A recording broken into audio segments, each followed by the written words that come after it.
But the molecules or energy transfer, any molecules in the world are essentially dipoles.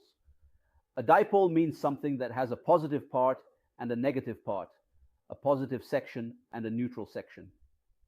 This dipole-dipole interaction occurs when you have one molecule with a positive and a negative part, and another molecule with a positive and a negative part, leading to interactions between these dipoles, and between tissues or between macromolecules and the surrounding water and free water mole. This facilitates the process of energy transfer between different tissues, which I call dipole-dipole interactions. Now, the previous image is a dye we use in a sequence in Taiwan, for example. Taiwan always tells you about the dye. Are you shortening the T1 constant or shortening the T1 constant? Are you shortening the T1 constant or shortening the T1 constant? Are you shortening the T1 constant or shortening the T1 constant? Are you shortening the T1 constant or shortening the T1 constant? Are you shortening the T1 constant or shortening the T1 constant? Are you shortening the T1 constant or shortening the T1 constant? Are you shortening the T1 constant or shortening the T1 constant? Are you... Why is it called fast? That's the question. Why does the dye make it fast? The dye we use is called gadolinium.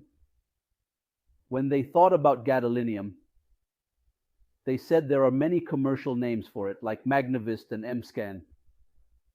And these are the commercial names for your gadolinium. He explicitly told you that we definitely want to do all of this. Please pay close attention now, as I want to thoroughly explain what I will do. I will specifically use this T1 sequence because I have a diagnosed tumor. I need something that can effectively pass through the blood-brain barrier and reach deep inside the existing tumor to enhance it or make it appear significantly brighter than the surrounding tissues. This is so I can clearly differentiate between the tumor and the other tissues, like the image we were meticulously explaining, which is precisely this one. For example, this is a tumor. We all know that this tumor always has fluid in it. What does water want to do? You are preparing the dye. This particular dye in question is gadolinium. Gadolinium possesses a specific chemical structure that helps it attach itself securely to a substance called DTBA. Gadolinium is such as a water-loving substance, which means it has an affinity for water molecules so that it can bind effectively and efficiently to the fluid content, or even more specifically, within any pathological region that contains fluid content. So then what happens next exactly, doctors? When gadolinium binds firmly and reliably attaches itself onto DTBA, it forms quite a unique specific structure indeed. This resulting complex structure, interestingly enough, features 9 distinct binding sites located on its surface of none other than our friend here, gadolinium, whereupon 8 out of these total binding sites become connected, directly linked up with DTBA, specifically speaking. This essentially implies, therefore, logically deducing from all aforementioned points made earlier on, 8 entire binding sites get linked up directly towards connecting themselves over onto said DTBA, while there remain additional separate, individualistic, independent, yet still related nonetheless, existing simultaneously alongside those already mentioned previously, before now being discussed currently, at present moment, right now, today, here together, collectively, all together, concurrently, simultaneously, also having their own respective connections established between themselves, along with various other substances too. 1 binding site.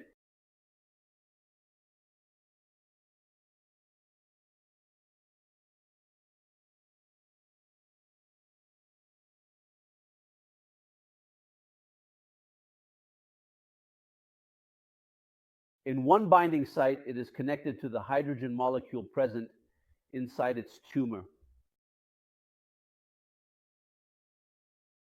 What does every microsystem exactly connected to hydrogen do?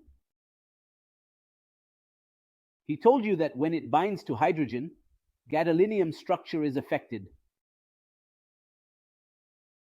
It contains a certain charge. Without a charge, there is a magnetic field.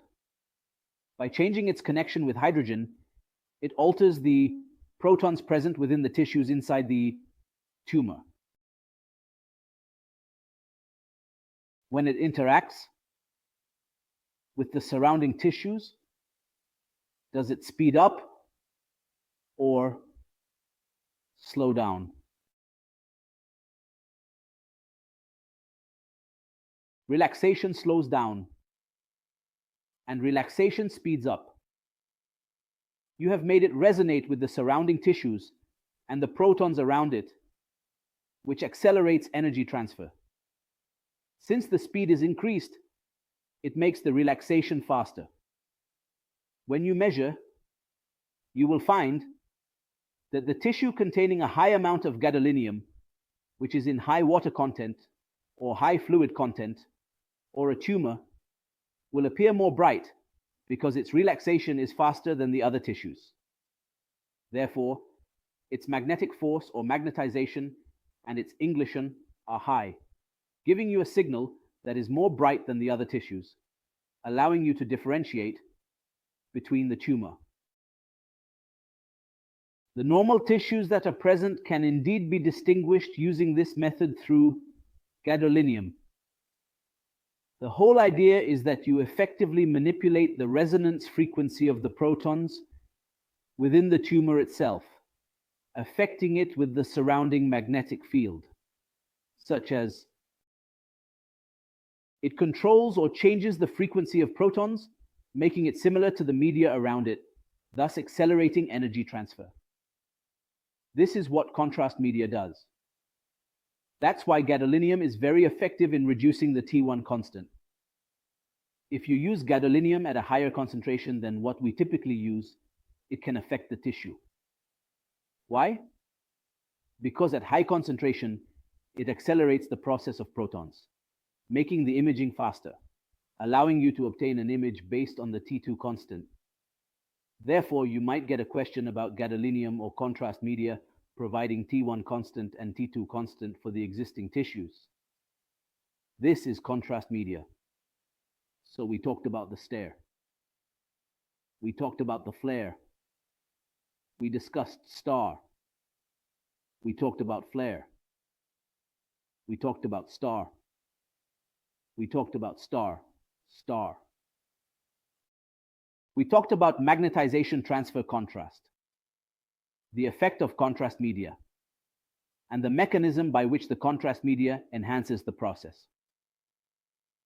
We discussed chemical shift and what it means in relation to fat and water.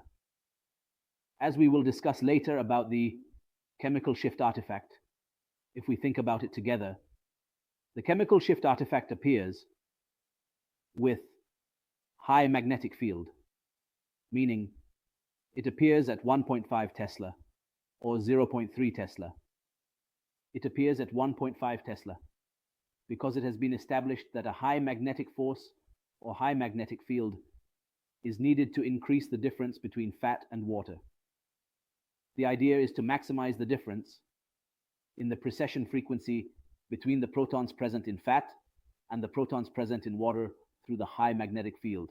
This magnetic field means that your relaxation time will extend your T1 constant and lengthen your T2 constant. Consequently, the difference between the various tissues increases, or you have maximized it. This is what improves the number that occurs from the start just by placing it. That's why, for example, you can enter the machine with a key or with a trolley or a poly chair, for example, in the lab. You can do this in the clothes. We can't do it right now. Why is that? Well, it feels almost like you're driving a car at a speed of 70 kilometers per hour, which is quite fast and exhilarating. This object or thing that I brought can, in fact, reach speeds of over 70 kilometers per hour. So if someone is asleep, that's why the accidents that always happen are from things that go inside the magnetic resonance imaging, MRI device, or the trolley, or whatever. Of course, this happens with things like oxygen cylinders that are not compatible, or anesthesia machines that are not compatible. All of these are things that can cause issues, and most of them, or almost all of them, happen with closed MRIs, right?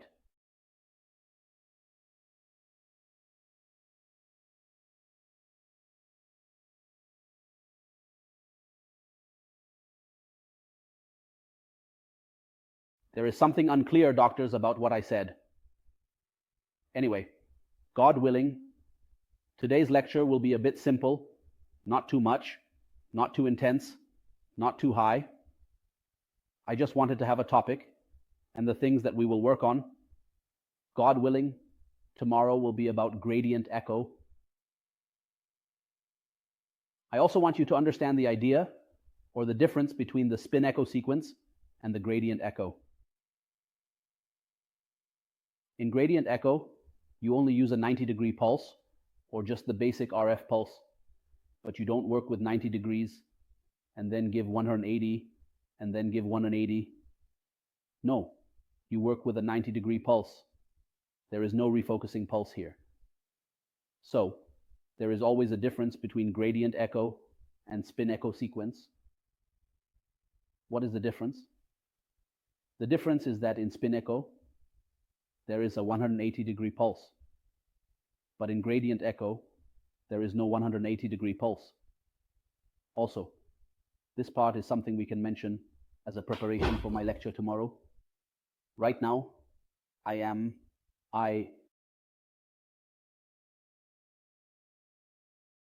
If I talk about MXY after I stop my pulse, what will happen? MXY decreases, right? So why do we give 180 degrees? Because MXY decreases faster than the T2 constant, always faster than the T1 constant, for two reasons. As we mentioned, magnetic susceptibility and magnetic field homogeneity.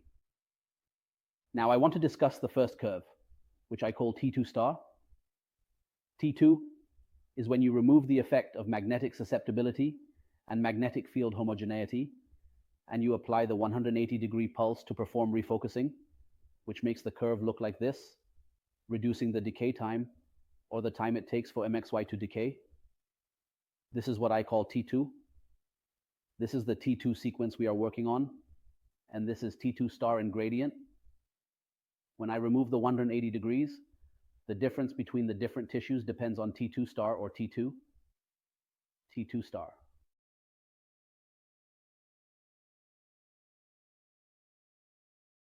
The idea here is that in the gradient echo, you are now in magnetic stability and in homogeneity, which is what will give you your images. You have removed the 180-degree pulse, so we will obtain different information in a different way. This information will be worked on to produce different sequences, because I always have my sequences, which are spin echo and gradient echo. From the spin echo, I have derived FLAIR, stir, and fat saturation, for example. As for the gradient echo, we will derive other sequences based on a 90-degree pulse, or it may even be less than 90 degrees. They always tell you about the flip angle in spin echo, which is the angle at which you apply the RF pulse in spin echo, which is 90 degrees. In a gradient with a flip angle of less than 90 degrees, this is called the flip angle, which is the angle you use to change the direction of the longitudinal magnetization. Why are we talking about this? God willing, we will cover it. I just wanted to close this part with you, so we don't confuse things when we talk about the gradient. All right, everything is good now. Thank you. Thank you.